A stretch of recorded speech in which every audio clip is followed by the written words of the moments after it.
მოგესალმებით, მეგობრებო, მინდა პატარა ვიდეო ჩაგიწეროთ დეპრესიაზე.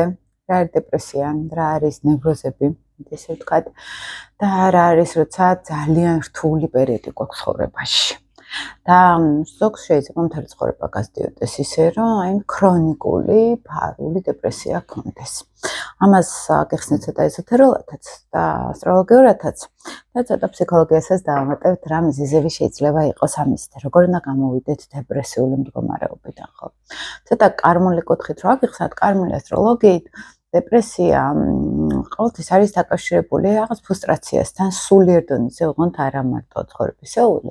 აი ბავშვი დაიბადა და თავიდანვე რაღაცნაირი იყო, ხო, აი ცოტა გულჩათხრობილი, ცოტა სევდიანი, ცოტა ანუ ასეთ ბავშვებს უფრო სატრნიანელებს ეძახით ხოლმე, ხო? ანუ ასტროლოგიაში დეპრესია ზოგადად ყოველთვის დაკავშირებულია სატურნის ენერგიასთან და ამავდროულად სატურნს მივყავართ შავმთვარესთან, ხო? და სიამტვილეში აი სატურნის ენერგია და შავმთვარის ენერგია, ხო, ვინც ვერ ერკვევით ცოტა ასტროლოგიაში სატურნზე როცა ვლაპარაკობთ, ხო? აი სატურნი ფსიქოლოგიურად განასახიერებს ხასიათში შიდა დამსჯელ ფსიქოტიპს, ეს არის შინაგანი მშობელი, რომელიც არ მაძლევს საშუალებას, ну თუ ნეგატიური არის სატურნი, არ მაძლევს საშუალებას ვიყო ბედნიერი, ვიყო ლაღი, და ეს შინაგანი მშობელი მეუბნება, რომ შენ არ ახარ საკმარისად გაზრდილი, შენ არ ახარ საკმარისად მყარი, რომ დამოუკიდებლად რაღაცები გადაწყვიტო. შესაბამისად, აი ეს შინაგანი მშობელი პირდაპირ ახდენს ჩვენს ზემოქმედებას და რეალობაში ცოტა ესე რომ ჩაუღმავდეთ, მართლა იყო ეს ან მშობელი ესეთი, ან გარემოება შეიძლება იყო როგორი სიტუაცია იცით, რომ აი მშობელი მაგალითად პირიქით ძალიან ლაღი არის, ძალიან უპასუხისგებლო, ძალიან თავისუფალი და არაცნობილ დონეზე მე უკვე მაქვს განცდა, პატარა ბავშვი ვარ 2-3 წლის და უკვე ხვდები რომ ესენი რა ვერ იყოს, მე ვერ დამიცავენ. ოღონდ ხვდები განა კოგნიტურად არის ეს მიხვედრა, ეს არის სხეულებრივად შინაგანად გადარჩენის ინსტინქტის თემაც მონაწილეობს აქ, ხო? ამიტომ არ არის აუცილებელი რომ ეს მშობელი იყოს მაინც კაცრი, შეიძლება იყოს პირიქით გადამეტებულად გარემო ლაღი, გადამეტებულად ესეთ უპასუხისგებლო ან თავისუფალი ზედმეტად და მე მომიწევს პასუხისგებლობის აღება საკუთარ თავს. აქამდე მიდის ფსიქოლოგია. ეხლა რაც მოგვს აქ უკვე კარმული ასტროლოგია. შეიძლება სატურნიანელი მოვიდეს ამ ინკარნაციაში, ამ ოჯახში, ან და ურანელი მოვიდეს. ურანი ჩვენთან პირიქით არის თავისუფლება, ეს არის ჩარჩოების მიღმაყოფნა და ყველაზე მკვეთრი განცდა ეს არის რომ მე აქაურობას არ ვეკუთვნი. ანუ აქ მე ჩემი ანებს ვერ ვნახულობ. რა თქმა უნდა, ამ ენერგიაზე ირთვება მე სატურნული ენერგია, რომ აი მე აი აქ არ მინდა ყოფნა და ამის გამო უკვე სატურნში გავდივარ. ძალიან მნიშვნელოვანი არის ასტროლოგიაში სინთეზურად ავხსნათ ადამიანის ფსიქოტიპს, ხოშვის ორ დღეში მეწყება ასტროფსიქოლოგიის სკოლა, სადაც ამ ყველაფერს გავდივართ ორთვიანი კურსი მექნება, სადაც აი ესე თერაპიულად გავდივართ ხოლმე პლანეტებს და არა უბრალოდ ახასიათებას, რომ ურანი მართავს თავისუფლებას და ტექნიკას და მანქანებს და კარგია ინჟინერი გახდე, ან რაღაცა ესეთი, ხო? ეს არ მუშაობს, ეს არის წინა საუკუნეების ასტროლოგია. თანამედროვე ასტროლოგია ზუსტად მაგას გვეუბნება, აი ამ ურანის კომბინაციით, როდის ირთვება სატურნის შინაგანი დამსჯელი მშობელი, მაგალითად შინაგანი კრიტიკოსი, რომელიც კარმული ასტროლოგიით გავყავართ ყოველთვის წინა ცხოვრებების, მაგალითად სადღაც ან ეგოს თემაში. ეგოს თემა ეს ყოველთვის იმას ნიშნავს, რომ რაღაცა მინდოდა. ანუ აი თუ ნახავთ ადამიანს, რომელიც ან ამპარტავანი, ან ნარცისული არის, ან ეგოა გამოხატული, სიამოვნებაში მასში არის ძალიან ბევრი აგრესია დაგროვილი, არაცნობილი დონეზე, იმიტომ რომ არის ფრუსტრაციები. მე რაღაცა მინდა, ან მივაღწევ ამას ყველაფრის ფასად, ან დეპრესიაში წავალ, რომ აი არაფერი არ გამოვა, არაფერი არა მაქვს, აი ბედი არა მაქვს და ასე შემდეგ. ძირი ერთი არის, ანუ სურვილებში ფრუსტრაცია. აქ სატურნი ლილითის ღერცთან გავდივართ პირდაპირ, იმიტომ რომ ესეთი სახის ფრუსტრაციები მინდა და ვერ მეძლევა, ან უნდა ძალადობით მოვიპოვო, ან ილუზია უნდა შევქმნა, რომ ვითომ აი ეს მაქვს, ხო, აი სადღაც ყალბი მე ვითამაშო, მაგალითად ფსიქოლოგიაშიც არის ესეთი ტენდენციები, სინდრომი, თვითმარქვიასი, ხო? ძალიან ლომთან არის ხოლმე კავშირში ხშირად და სინდრომი თვითმარქვიასი, ანუ შინაგან განცდა რო აქ ადამიანს რომ მე რაშიც არ უნდა ვიყო, რა სფეროშიც არ უნდა ვიყო, ის არა ვარ ნამდვილი, ხო? და სინამდვილეში აი აქ შეიძლება იყოს, რომ ზუსტად მეორე ოპოზიციური ენერგია ჩაერთოს, რომ მე ვიგონებ იმას, რა სინამდვილეში არა ვარ, ხო? აი ესეთი თემა. ანუ ძალიან კომპლექსური თემა არის, მაგრამ ძირში რო გავიდეთ, ყოველთვის სატურნზე გავდივართ აქ. აი თუნდაც ჩემთან რომ მოდიან ხოლმე თერაპიულად და ან უბრალოდ კონსულტაციაზე, აი ამ სატურნზე მუშაობთ, მე რელიტზე მუშაობთ. ხშირად ვიყენებ ხოლმე მაგალითად ორი სკამის პრინციპს, ის გეშტალტური მედგომარი, თქვენს გირჩევთ ხოლმე, აი შეგიძლიათ გააკეთოთ ეს ფსიქოდრამის სცენარი რო გაათამაშოთ ფსიქოლოგიური, ამასაც ვაკეთებინებ ხოლმე ხშირად, ეს სხვათა შორის კი ვისწავლეთ გეშტალტში, მაგრამ სუპირველად ამ სცენარში აღმოვაჩინე ჰიპნოთერაპიაზე, როდესაც იქ სხვადასხვა ინკარნაციის მეები ერთმანეთთან დადგნენ, მე ამის უკან იქ კარმული არტვინორები თუ ადამიანები დადგნენ და ნუ ეს პროექციულად იყო ჩართვა მთლიანად კომუნიკაციაში საქმის გარჩევა. და მე იქ იმაში გადავიდოდი ფსიქოტიპში მაგალითად იქინა ველაპარაკებოდი ჩემ თავს, მე აქედა ველაპარაკებოდი რომელიღაც ინკარნაციაში გაჩხერილ ერთ-ერთ ჩემ თავს, ნუ პირობითად ისე რა ვიღოთ და ვეუბნებოდი რომ აი ნახე ეს გაქ და აი აქედან ამ გადასახედიდან მე მჭირდება რა შენ ეს რაღაცები გაიაზრო. მე იყო თერაპიულად ეს სულ შემთხვევით გავდიოდი ამ ყველაფერში, როდესაც მე ვნახე მაგალითად ჩემი დაბადება და აი ამ პატარა ბავშვთან მქონდა დიალოგი, რომ ეშინა და შინაგანად რაღაცა ის ქონდა სტრესი ქონდა და ნუ აქედან ველაპარაკები, რომ ეხა მე აქ ვარ, შენგან ეს მჭირდება, მე ამას მოგცემ, მე გადავედი იმ ბავშვის ფსიქოტიპში და ეს ბუნებრივად მე თვითონ თვითრეგულაცია ჩავატარე ესე რომ ვთქვათ და ამ ორი სკამის პრინციპი თავიდანვე ჩემ დაუნებურად გამომდიოდა. მე ამას ეს რო პროფესიულად უფრო ვისწავლეთ რა არის ორი სკამის პრინციპი. მე ამას უკვე ვაკეთებდი, გულახდილად რო გითხრათ, ამ სცენარს ვაკეთებდი ისევ ჩემი გამოცდილებით, თუმცა წაკითხული მქონდა, მაგრამ აი უბრალოდ უკვე პრაქტიკაში ყველაზე კარგად ჭრის. აი მაგალითად, შინაგანი ბავშვი, აი ჩათვალეთ, რომ თქვენ გინდათ იუპიტერიანული ენერგია, ხო? მე მინდა ბედნიერება, მე მინდა რა სახის ბედნიერება ხარ? ზოგადად ბედნიერება ყველას უნდა. მაგრამ ერთისთვის შეიძლება იყოს ბედნიერება პირადი ურთიერთობა. აი მაგალითად ერთი მეუბნება იუპიტერი მშვილდოსაათში, რომელიც მისთვის ყველაზე დიდი ბედნიერება არის, აი მოგზაურობის სფეროში იყოს, ანუ რაღაცა ერთ მიმართულები ძალიან ისეთი მნიშვნელოვანი იყოს. იუპიტერი დღისთვის ეხლა პირობითად გეუბნები ძალიან ზედაპირულად. მისთვის მნიშვნელოვანი იყოს, რომ ის შედგეს კარიერულად, ხო? ანუ ჩვენ დავიპოვოთ ჩვენი ბედნიერებები, რომელიც რუკაშიც ასეთ ისე მითითებული გვაქვს. თუ ამ იუპიტერ ენერგიაზე, იუპიტერიანულ ენერგიაზე არ ვზივართ, თუ ასევე აღმავალი კარმული მისიის ენერგიაზე არ ვზივართ, აუცილებლად დავჯდებით სატურნის ან ლილიტის ენერგიაზე. ნუ იქ რა თქმა უნდა, მე სელენაც უნდა ჩაირთოს, ხო? ეს მარტივი მექანიზმები რო აგიხსნათ. და როდესაც სატურნზე ვზივართ, სატურნი არის დეპრესია, შეზღუდვები, შინაგანი აგრესიები, მაგალითად, და აგრესია განა ისეთი, რომ მე ახლა დავანგრიო ყველაფერი, მარსიც საჭირო არის, ხო? შეიძლება აგრესია იყოს აი ეს თვითკრიტიკა, საკუთარი თავის დასჯა, ეხლა როდესაც მაგალითად მუშაობთ ხოლმე, ან სატურნი ყავს კერჩხიბში ადამიანს, ან შავი მთვარე ყავს კერჩხიბში, აი ძალიან ამ ფსიქოდრამის გათამაშების დროს ვაკვირდებით, რომ ცუდი მშობელია საკუთარი თავის. ანუ თხის რქა და კერჩხები ერთად ვლინდება ხოლმე. აი სუფთა ამ ფსიქოდრამის დროს ორი სკამის პრინციპში ძალიან კარგად ჩანს ხოლმე საბოლოო ჯამში ნამდვილი სახის დანახვა. რომ მე მგონია, რომ ვზრუნავ ჩემ თავზე კერჩხებულად და გადავდივარ თხის რქაში, ტირანი ვარ, ცივი ვარ, მკაცრი ვარ, ხო ეს ლილიტური ენერგია როცა ირთვება, ხო ეს დემონურ ენერგიას რო ვეძახით სადღაც, ხო? მეც მქონდა ეს ჩემი ფსიქოდრამა გათამაშებული, ჩემო რეალს რო შევხვდი და სატურნთან ერთად შევხვდი, რა თქმა უნდა, ესე ხდება ხოლმე. ანუ წინ დგას სატურნი ლილიტი, აქეთ ან იუპიტერიანელი ვდგავარ, ან მთვარე ვდგავარ, ან აღმავალი ვდგავარ მაგალითად, ხო?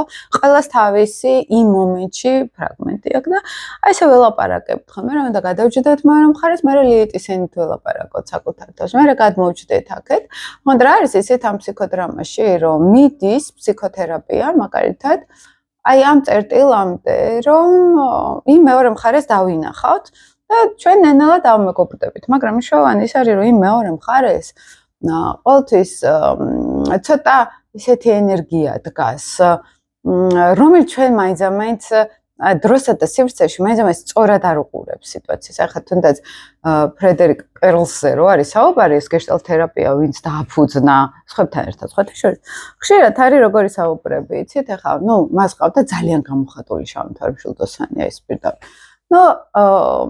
ღირებულებების პრობლემა ქონდაო, ამბობენ ხოლმე. კარგად შეფუთა მარკეტინგულად, მაგალითად მარკეტინგი მშვილდოსნის თემა არის, პირველ დონეს გულისხმობთ, ხო, აქ შავი მთვარის. ყველა სხვა ფილოსოფიები გაძარცვაო და გაამთლიანაო და რეალურად გააკეთეს სხვებმა საქმე. ანუ მასთან ერთად ვინც იყვნენ ის გეშტალტ ფსიქოლოგია შეკრეს უკვე რეალურმა ფიგურებმა, მაგრამ ეს ჩანდა. ეს იგივე არის, სადაც პოლიტიკოსები ამერიკის მმართველობაში შავი მთვარე ვისაც მშვილდოსანში ყავდა, ისინი ჯდებოდნენ და კარგ მარკეტინგს და კარგ PR-ს აკეთებდნენ, მაგრამ რეალურად აკეთებდა საქმეს სხვები. აი, დაახლოებით ისე რომ გითხრათ, აი ეს ამ ენერგიასთან გვაქვს ხოლმე საქმე, როცა პირადად არის შეხება, საჭირო, ხო? აი ეს არის ყველაზე მტკივნეული მომენტი. მე რო შევხვდე აი იმ გატეხილ ჭყალებში დაზიანებულ ეგოს, იმიტომ რომ რაღაცები უნდა, მაგრამ უნარი არა აქვს ბოლომდე, რომ ის მიიღოს, იმიტომ რომ არ სწორად უყურებს სამყაროს. მეორე მხარე ჩვენში არის, რომელიც სწორად უყურებს სამყაროს. და აი აქ მოდის ხოლმე შიდა დისკომფორტი, შიდა კონფლიქტი პირდაპირ მნიშვნელობით, ხო? ანუ სადღაც აი აქამდე ჩერდება ფსიქოთერაპია. მე რასაც უყურებ ხოლმე ხამდენი წლის პრაქტიკა მაქვს და ვხედავ, ხო, მე მოდიან ხოლმე ჩემთან ფსიქოთერაპიაში 10 წელი ვინც არიან, მან 5 წელი ვინც არიან და ხვდები რომ სადღაც გაიჭედნენ. და აი ამ კარმული ასტროლოგიის ფილოსოფიით რო შევდივართ, ესე რომ ვთქვათ, ხო, კიდევ უკან მივდივართ, კიდევ უკან ინკარნაციულ სისტემაში მივდივართ სიტყვაზე, ხო? აი შეხვედრა ხდება და მანდ უყურებთ უკვე ამ ძალას, მე არ უყურებ მარტო რომ კი რესურსი არის ძალიან დიდი, სანამ ის არ გადაკეთდება. ანუ მასთან შეხვედრა არ მოხდება, ჩახუტება და აი იმ სიყვარულის მიცემა, რაც მას აკლდა ყოველთვის, რის გამოც გახდა ჭყალებში დემონური ძალა. არ ვიცი ხა რამდენად გესმით კარგად, იმიტომ რომ ეს ამ თემებში ვიხარშები და ეს უკვე ჩემთვის ძალიან ორგანული არის, ვინც ჩემთან მოდის ხოლმე, იმათვისაც უკვე გასაგები არის და არ ვიცი ვინ როგორ მომყვება. ყოველთვის არ რთულ თემებზე ვსაუბრობ, არ არის ჩემი ვერძები, ზოდიაქოს გელით, ბედნიერება, ან პირიქით, ესეთი თემები ჩემი არ არის და წინა ვიდეოში ვიწუწუნე. არ მაქვს მაინც ნახვები თქო და არ ვიცი რამდენად ღირს ამ საქმეს რასაც ვაკეთებ თქო, მართლა ვიწუწუნე რაღაცა პირველად რომ ახლა მომხდა ესე რომ თქვა, ხო? და მაგასაც ხვდები რომ თვითონ ჩემი თემა არ არის ისეთი რომ ყველასთვის ისეთი გასაგები იყოს და ყველასთვის ესეთი იყოს, ხო, ეს ბუნებრივი არის. ამიტომ ძალიან მნიშვნელოვანი არის ამ ყველაფერზე დავფიქრდეთ, გავაცნობიეროთ, რომ არის კიდევ უფრო მეტი სიღრმეები, ვიდრე ჩვენ გონია.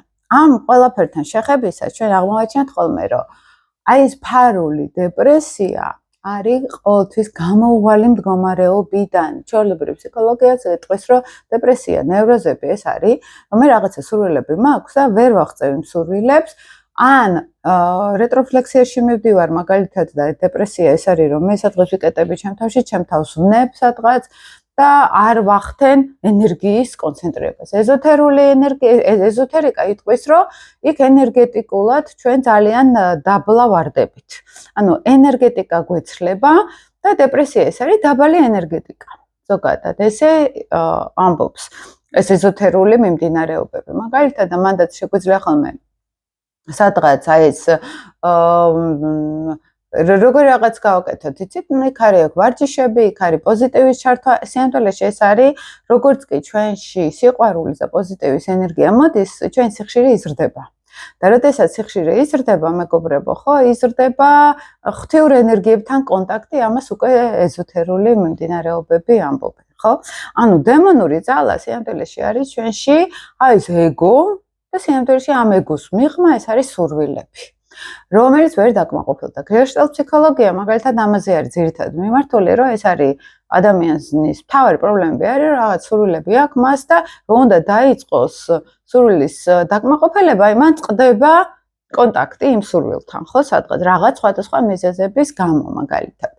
ზემდეში ეს მართლა ეს არის, მე რასაც ვაკვირდები ხოლმე, რომ რა არის ისიც დეპრესიული ფონი, როგორც კი მე მინდა იმ რაღაც ობიექტთან შეხება, აი აქ ენერგიაზე მოვდივარ შინაგანად, ხო? აი ყველაზე მეტად იწევს ენერგია, ანუ მე მინდა, ესე იგი, ყოველთვის მიდევს ხოლმე აქ პატარა ქვა, რომ დამეხმაროს საუბარში და მე მავიწყდება და მივარდება ხოლმე და ყოველ ეთერში ამისი ბრახონის ხმა ისმის. და ხა გაგიმხილეთ რა ვარდება ხოლმე სულ. ესეც ჩემი ერთ-ერთი დამხმარე არის, რომ აზრებს, ეხლა რატომ უნდა მოუყარო აზრებს თავი? იმიტომ რომ ეხლა მივდივარ ბათუმში ვარ და ბოტანიკურ ბაღში, არის 23 გრადუსი სითბო და ერთი სული მაქვს, ეხლა ჩემი ფიქრები იქ არის, რომ გავარდე, იქ წავიდე, ვისეირნო და მებნება ხოლმე მერე აზრები. ხო და როდესაც ჩვენ გვინდა აი ამ სურვილებს შევეხოთ, ოღონდ შეიძლება ცნობიერად მაინც ეს არ ვიცოდეთ. აი, ჩემ შიგნით ხდება ეს, ხო, რომ აი ზოგს უნდა კარიერა ქონდეს, ზოგს უნდა რეალიზება ქონდეს, ზოგს უნდა უბრალოდ რა ეს შიდა კონფლიქტი, რომ აი შეიძლება ეს ჩაცხრეს სადღაც. ზოგს აქვს ის, რომ გარემოება მისთვის არის ტოქსიკური და ეს შინაგანად ისე აწובה, ოღონდ ვერ ხვდება ამას.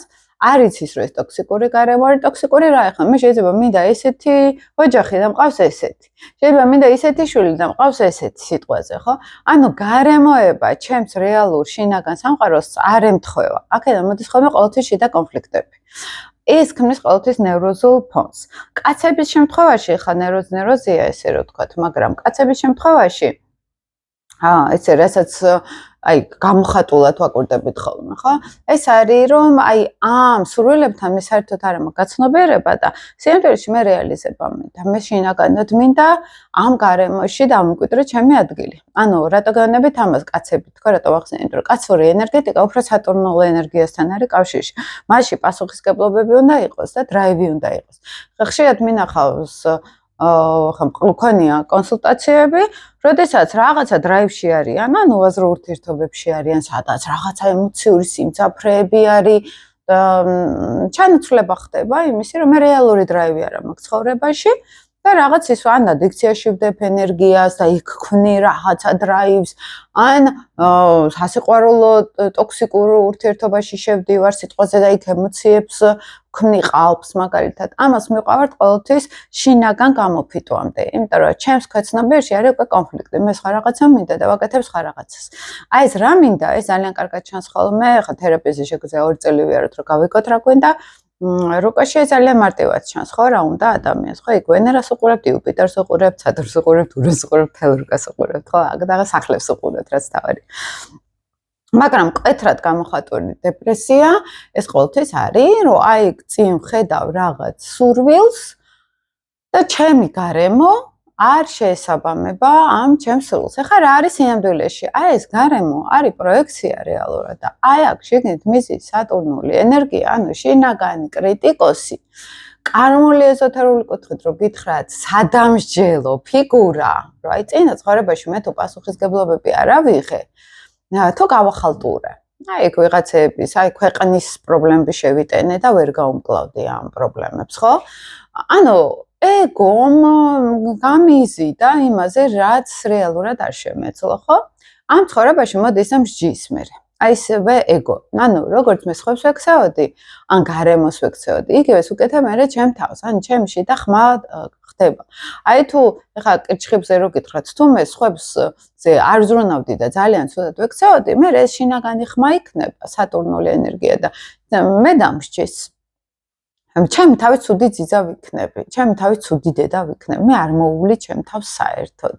ამიტომ შეიძლება სხვებს მოუარო, სხვებზე ვიზრუნო, თუმცა ეს ნაკლებად, იმიტომ რომ ეს ავთენტური არა ვართ, ხო? აქ ეხლა რა ლიტი კირჩხიბზე ან სატურნი კირჩხიბზე რო ვილაპარაკოთ, შეიძლება სხვებზე სატურნი კიდევ უფრო პასუხისგებლობები არის.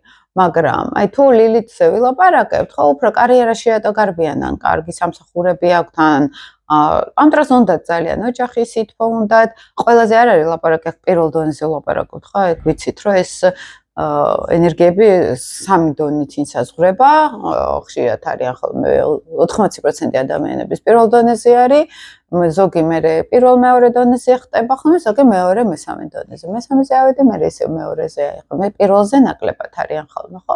ზოგჯერ არის მართლა, რომ სამივე ერთად ვლინდება ადამიანში პერიოდულად, ხო? ამიტომ ვაკვირდებით კონტექსტს, თვითონ ენერგეტიკულად ადამიანი რომელ დონეზეა. მაგრამ როგორც კი მე შინაგანად ვიცი, რომ რაღაცას ისევ არ ვაკეთებ, ისევ იგივე პროგრამაში შევდივარ, ისევ კარმულ ჯაჭვში შევდივარ, ხო? აი აქ ჩდება სერიოზული დისკომფორტები. ზოგი ნერვოსში მიდის, ზოგი პანიკურ შეტევებში მიდის, ზოგი აგრესიაში გარე სამყაროსთან მაგალითად. აი ეხა ხშირად ვამბობ ხოლმე, რომ სტალინის შემთხვევა პირველი დონე ლილიტი ვერძის, ხო? არ უყვარდა თავისთავად ლილიტ ვერძებს აქვთ ეს, რომ აი რატოღაც ერჩიან ხოლმე საკუთარ თავს, არ იღებენ. ანუ მე როგორ დამემართა, რომ რაღაცა შემეშალა. თემა არის ეს პირველ დონეზე რო აგიხსნათ, ხო? და რას ვაკეთებ? ვიღაცებს ვანადგურებ, ხო? პროექციაში მიდევარ. სინამდვილეში ჩემ თავს ვანადგურებ.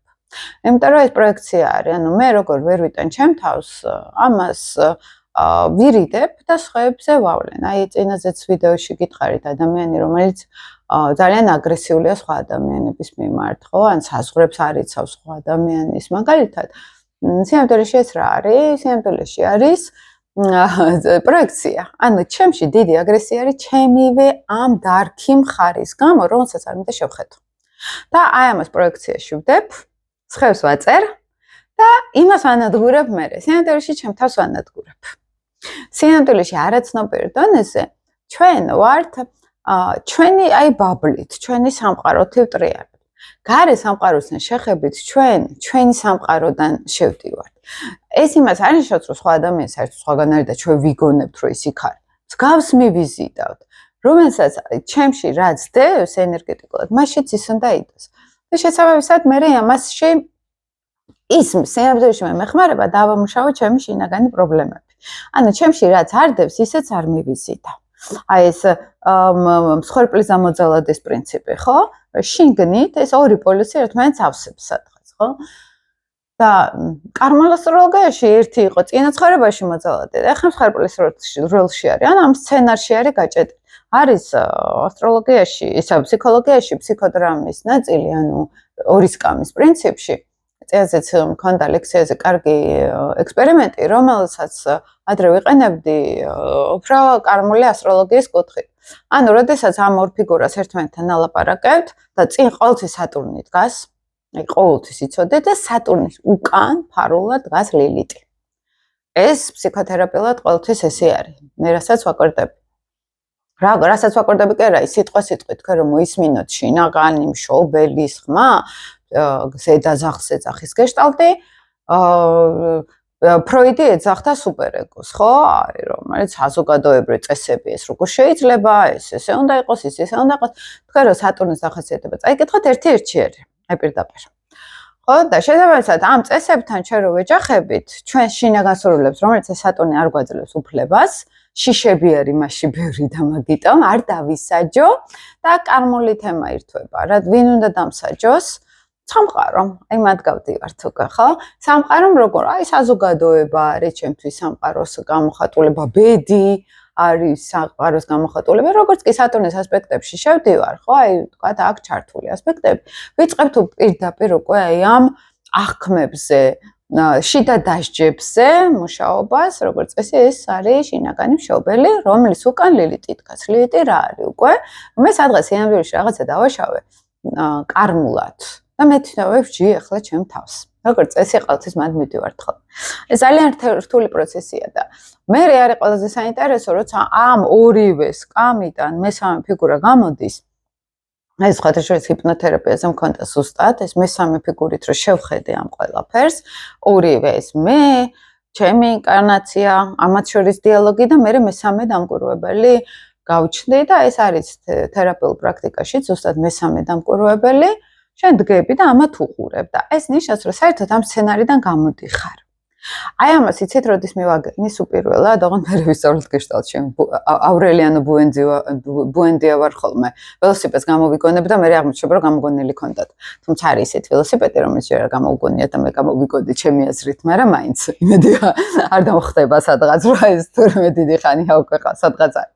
მაგრამ აი ამ ორი სკამის პრინციპში, როდესაც აი მესამე პირი დგები სადღაც, ხო? აი ეს თემა ჰიპნოთერაპიაზე ჩემ დაუნებურად მე რო გავათამაშე. აი ეს იყო ზუსტად სელინა ლილიტის ღერძი. როდესაც პროგრამაში არის ადამიანი ჩართული და საერთოდ ვერ გამოდის, ვერ ხედავს, რომ ამ პროგრამაში ტრიალებს. ან ნახეთ სელენას იმპულსი. მაგალითად, აი როგორ აგიხსნათ. სელენა მერწყული ლიტი კირჩხებით, აი პირობითად რო ავიღოთ. მერწყულისთვის ეს არის თავისუფლება, პროგრესი, ფრენა. ამ ადამიანის სული არის რომელიც აფრინავს, რომელიც სოციუმზე არის მორგებული, რომელსაც მე არა აქვს კარგი გაგებით, იმიტომ რომ ის არის მისი მე ითქვიფება კოლექტივში, ხო? თავისუფლებაში, აი მისი სული, აი პირდაპირ სულიერ დონეზე, ზედმეტია მისთვის ეგოს თამაშები, მეს თამაშები, ხო? იმიტომ რომ მე ეს ხელს მიშლის, ეს უკვე ტვირთი არის და მე სრულ თავისუფლებაში ვხედავ ჩემ თავს. და მისი ჭრილი რა არის უკვე? მე ოჯახიდან გაქცევა მინდა ენერგეტიკულად, მე ტრადიციებისგან ჩაჭაობე, მე ახმაში უკვე ეგ არის, რომ აქეთ პოლუსი დგას. ჭაობია ოჯახში, სახლში ყოფნა, სადღაც ვიყიდო მიწა და იქ დავსაყდე და მე ამ ნათესავებთან ურთიერთობა მქონდეს, ან საჭმელები ვაკეთო და ტრადიციები და რაღაცა. ეს უკვე ჩემს სელენას ეწინააღმდეგება, ანუ მერწყულის ხალგან. აქ რა ხდება? ორი პოლუსი, იმიტომ რომ რომელიღაც ინკარნაციაში ეს პოლუსი მე მომიწია ამის თამაში. რომ მე თუ ძალიან თავისუფალი სული ვარ, ხო, სადღაც იქ ოჯახურ ველში რაღაცა პრობლემები შემექმნა. შეიძლება როგორც სელენა მერწყული, ოჯახად ვაქციე ჩემი მეგობრები, ჩემი გუნდი, ეს ჩემი სახლია, ეს ჩემი ოჯახია, ამათ მივეჯაჭვე ძალიან. და მე მივდივარ მეგობრები მინდა, სხვადასხვა ინკარნაციებში ვარ და აქ ხდება, როგორ გითხრათ, ანუ მინდა ის ოჯახი რაც ხონდა და აქ ყველაფერია იმ ოჯახის გარდა. შესაბამისად, გაიყო პოლარობები. აქედან მე ვეძებ, ანუ რეალურად ოჯახი, მეგობრობა ერთი ასპექტი მაქვს ჩემს ფსიქოტიპში და აქ ამას ვერ ვაერთიანებ. და მიდის პოლარობები.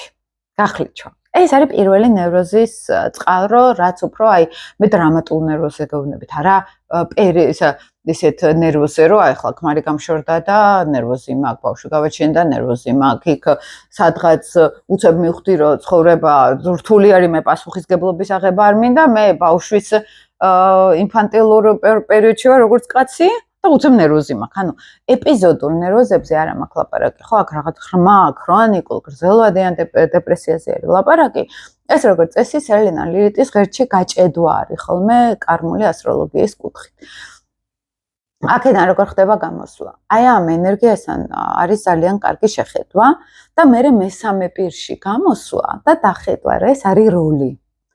აი სინამდვილეში სული არის ამ როლზე უფრო მაღლა და უფრო დიდი. იმიტომ რომ ეს არის ილუზია. აი როდესაც ინდურ ფილოსოფიაში ვამბობთ მაია, როგორც ილუზია, დედამიწა, ინკარნაციები, აი ეს ყველაფერი არის ილუზია, ხო? ესე იგი სული გაიჭედა ილუზიაში. აი უფრო მაღლა სართულებზე რო ავიდეთ, შილდოსნური ხედვით რო დავხედოთ სამყაროს, აი ამ როლიდან ჩვენ მესამე თვალით, ხა გეშტალტები მუშაობენ რაღაც პატარა მესამე ხელზე. აი კარმულ დონეზე თუ ამ ტექნიკას გამოვიყენებთ და ვნახავთ, რომ აი სელენა ლილიტის ღერჩი ვარ გაჭედილი, მეც ვარ სელენა ვერძი ვარ ლილიტი მორიელით, ხო, ჩემს ღერჩი ვარ და მარტოობა, დამოუკიდებლობა, მარტო ხელატიპაში ვარ, აი ტრამალის მგელი ვარ, თქო ხშირად ფსიქოტიპით, რა თქმა უნდა, ვიძახი, რომ აი საბოლოო ჯამში შევხედა, არავინ არ მჭირდება, იმდენად აი მე ფიგურა ვარ. აი შინაგანა თვითკმარი, მოდი ესე რომ თქვა, დარწმუნებული საკუთარ თავში, ძალიან დამოუკიდებელი და თუ რაღაც არ გამოვა, არც ეგ არ არის პრობლემა, ხო, ვერძოლად შემიძლია ეს იმას. და მე იქ დრამა შემოდის მორიელის, ხო? და შეიძლება დრამა იყოს, რომ აი მე უკვე თან რომ მოგწონს ეს შენი დამოუკიდებლობა, თან მე ისევ დამოდის, ხო? რომ სადღაც სიღრმეში, ამ დროს გააქეს სიღრმე და აი მარტო ხარ ამ სიღრმეში, ხო, სადღაც. აი აქ სელენა ლილიტის ღერძი. გავდივართ მესამე ხარიდან და მე ზევიდან უყურებ ამ ორივე ტიპажს და ნუ ხედავ, რომ ეს არის სცენარი. გაჭედილი ვარ სცენარში. გაჭედილი ვარ როლში, ესე რომ ვთქვათ, ხო? გეშტალტი იწყოდა, რომ გაჭედილი ვარ ფიგურა ფონში სადღაც, ხო? ან გაჭედილი ვარ, ნუ გეშტალტურად გაჭედილი ვარ რაღაც ესეთ ну როლში რა პირდაპირ რა. ამას ხედავდი მე აი რამდენი წლის წინ გავედი ამაზე რომ კარმულ დონეზე შეგვიძლია ესე ვიყოთ გაჭედილები. და ყველაზე მძიმე გამოვლენა როცა ადამიანს ვერც კი ვახვედრებს თქვა რა სცენარშია, აი აქ უკვე როგორ იცი, ისეთი გაცნობიერება არის დაბალი, აი უკვე შუშის თვალებით რომ რბოლაში ვართ. აი ციყვი რომელიც გარბის და გონია რომ ის გარბის. არიან ადამიანებიც აი აქ გაჭედილები იმ დონეზე რომ შანსი არ აქვთ ჯერ რომ გაახილონ თვალი. ანუ უნდა სადღაც ამ ენერგიაში ჩაიხარშონ და დრო ჭირდება ამას რომ აი ამ გაჭედილ ენერგიასთან ამოჭამოს ეს ენერგია. აი მე იწყება გაღვიძება. რაიმე მე ხა ძალიან სერიოზულად ხარ შევედი ამ ინკარნაციაში. ძალიან სერიოზულად ხარ უყურებ აი ამ როლს და მე პირადად ყველაზე მეტად დამეხმარა აი მესამე ტიპიდან ზევიდან შემეხედა ამ ყველაფრისთვის და ჰიპნოთერაპიაზე დაახლოებით 10 წლის წინ დამეხმარა ეს რომ ხედავ აქეთ ძველი ინკარნაციები, აქეთ ახალი ინკარნაციები, იქ სადღაც ვდარდობ ის რატომ მოხდა, ძველ კიდე უფრო ინკარნაციაში იქ და ცენტრში ყველაფერი ფეიკი არის. და ფეიკი რა კუთხით როლები არის. და ეს იგივე არის, აი ცოტა ფსიქოლოგიურ ენაზე რო აგიხსნათ, ხო? რომ თეატრში რო თამაშობ და მე ისე გავასერიოზულო ჩემი როლი, რომ მე უკვე მეფე მეგონოს თავი, რომელსაც თამაშობ. აი დაახლოებით ეგეთი რაღაც არის. ყველაზე კარგი მსახიობი არის ის, რომელიც არ იდენტიფიცირებს როლთან საკუთარ თავს. თუმცა კარმული ასტროლოგიით ეს იდენტიფიკაციაც როგორც წესი კარმულ პროექციასთან არის კავშირში, რაც უფრო ჩვენ დარგ მხარეს გავს ეს პერსონაჟი ჩვენი თეატრალურ როლში, თუნდაც იქ ხდება ზუსტად მიჯაჭვა და გაერთიანება სადღაც, ხო ეს კარმული ასტროლოგიით ესეა. მაგრამ ჩვეულებრივად ცოტა სულიერი ეზოთერული კუთხით რო გითხრათ, ეს არის ზუსტად რომ ეს არის თეატრი და რაც უფრო გავასერიოზულებთ როლს და ის დრამა, ტკივილი, დეპრესია, ნევროზები გაჭედვა არის აი ამ დრამაში. თეატრში გაჭედვა, როლში გაჭედვა არის. საჭირო არის მესამე კუთხით შევხედოთ. მესამე პირი გავხდეთ. აი თერაპიაში ძალიან გვეხმარება ხოლმე ეს და მე გეუბნებით ასტროთერაპიაში და ეხლა კურსი რო დამეწყება, ვაპირებ ამ ტექნიკების შემოტანას აქტიურად. როგორც, ნუ მე პირველი მერცხალი ვიყავი ყოველთვის გამეცი და რასაც გიყავით შემტყავზე მაგჯერ გამოცილი და მე ყვები ხოლმე ამას. და აი ეს ყველა საინტერესო ის რა ამ ინკარნაციებს უყურებ და ცით რა არის ეს ფსიქოთერაპიულადაც არ აქვს მნიშვნელობა ინკარნაციებია თუ არ არის სიტყვაზე, ხო? თავარი ეს არის რომ ჩემს ფსიქიკაში ეს მოდელები როგორც პროექციული ნაწილი გამოდის და მე ამას ვაცნობიერებ უკვე. და რომელიც მუშაობს უკვე. არ აქვს მნიშვნელობა. აი მე თუ აი ამ ქვას ავიღებ და იმას დავარქმევ, აი დედა ჩემი ან ბიძა ჩემი ან ვინმე და ამასთან დავიწყებ დიალოგს. ჩემ ფსიქიკაში ის მართლა ის ხდება, მასთან ვასრულებ გეშტალტს. მარცხან ფსიქოლოგიურად ხურავ რაღაცა პრობლემას, კარმულს, ხო? აი ეს ესე მუშაობს. ამიტომ არ აქვს მნიშვნელობა რა ქვია ამას, თავარი არის რომ ის მუშაობს, სისტემა მუშაობს ესე. ჩვენ ტვინში, აი ესე პრაგმატულად რო გითხრათ, ხო? ამიტომ, როდესაც აი ამ თერაპიულ პროცესს ვთავთ, თუნდაც რომ ჩემთან კონსულტაციებზე გავდივართ ამ ყველაფერს. სიამდვილეში გშველის ეს მესამე თვალით შევხედოთ სელენა, ლილიტი, სატურნის ღერს. აი მე ეს დეპრესიები მიდის უკვე სერიოზულად. და ეს არის აი სულთა რელიგიურად რო რთავდნენ, რომ აი ღვთიურ ენერგიასთან კონტაქტი და თუ წამს ღმერთის, თუ სულიერ ვიბრაციაში ვართ, ნერვოზი არ უნდა გქონდეს, რომ ამბობენ. ცენტრში ეს ნერვოზები ეს არის მიწიერი სურვილები, მიწიერი მეჭაჭულობები, რომელიც არ გულისხმობს იმას, რომ არ უნდა გქონდეს. უნდა გქონდეს, მაგრამ იმ დონეზე არა, რომ განვითარება შეგვიზღუდოს. ან ვისწავლო ხერხები, რომელიც თაცმი შევისრულებ ამ სურვილებს პრაგმატულად, მაგრამ ეს არ იყოს მთავარი მიზანი ჩემთვის. იმიტომ რომ თუ მთავარი მიზანი არის, რომ პირადი ურთიერთობა მქონდეს და ამის გამო, ნუ თლიან დავკარგა თავს. სამყარო იმას წაგვართმევს, იმიტომ რომ მეჯაჭულობა არის ზედმეტად ძლიერი და ზედმეტად სახიფათო ბრწყალებში, ხო? ეს არის აი თუ ფსიქოლოგიას და სულიერებას ერთად არ ჩავთავთ, სისტემა მაინც არ მუშაობს. აი ეს მინდოდა მეგობრებო, მე თქვა, ცოტა მოუარე, მე მიყვარს ხოლმე ესე შემოვლითი გზებიც არა სხვადასხვა სადმე რომ მივდივარ, უფრო შემოვლითი გზებით დავდივარ ხოლმე, არ მიყვარს ეს პირდაპირი ტრასები, ესე რომ ვთქვათ და საუბარში შეიძლება გხლით ხოლმე ზოგჯერ, მაგრამ ეს რომ ვინმეს ეთქვა ჩემთვის 20 წლის წინ ეს ყველაფერი რომ გამეგო და ამ ხელა დრო არ დამეხარჯა იმის რომ მე თვითონ გამევლო ეს ყველაფერი და მეცხოვრა შეიძლება ბევრად უკეთესად წასულიყო ჩემი ცხოვრება მოკლედ გამოიყენეთ თქვენს ეს ინფორმაციები განსაკუთრებით ახალგაზრდები რომელსაც გაქვთ კიდე საშუალება გემი შემოატრიალოთ თქვენს მიმართულების სასურველი მიმართულებით მეგონია გამოგადგებათ ეს ინფორმაციები და დროებით მეგობრებო ველოდები ხოლმე თქვენგან კომენტარებს და ლაიქებს ბედნიერად